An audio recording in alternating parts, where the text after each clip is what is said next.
When faced with a complex function whose limit is difficult to evaluate directly, especially when it involves oscillation like trigonometric functions or undefined forms, the squeeze theorem, also called the sandwich theorem, is an invaluable tool.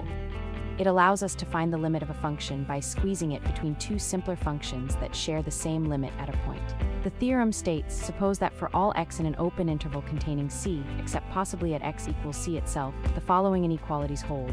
G of x is less than or equal to f of x, which is less than or equal to h of x.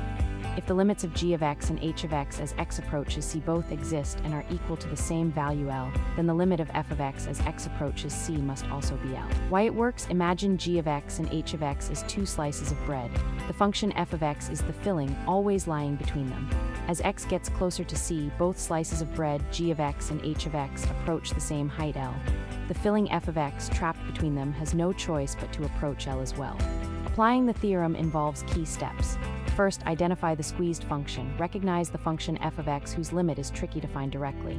Second, find bounding functions. Construct two functions, g of x and h of x, that satisfy g of x is less than or equal to f of x is less than or equal to h of x near c. These should be simpler functions whose limits at c are easier to compute.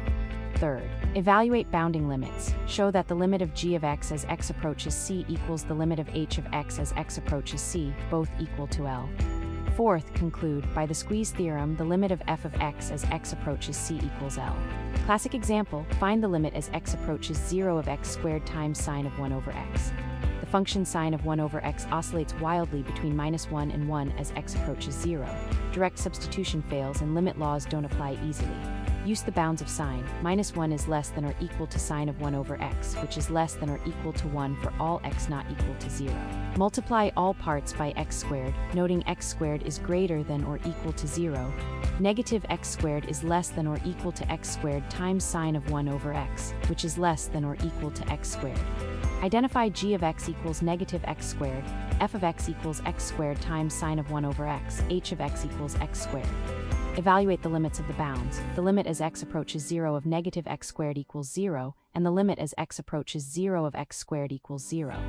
Since g of x is less than or equal to f of x is less than or equal to h of x and both bounding limits equal 0. The squeeze theorem gives the limit as x approaches 0 of x squared times sine of 1 over x equals 0. The squeeze theorem is particularly powerful for limits involving trigonometric functions multiplied by expressions going to 0, like the example above, functions defined by oscillation or bounded behavior, and establishing fundamental limits, such as the limit as x approaches 0 of sine x over x equals 1.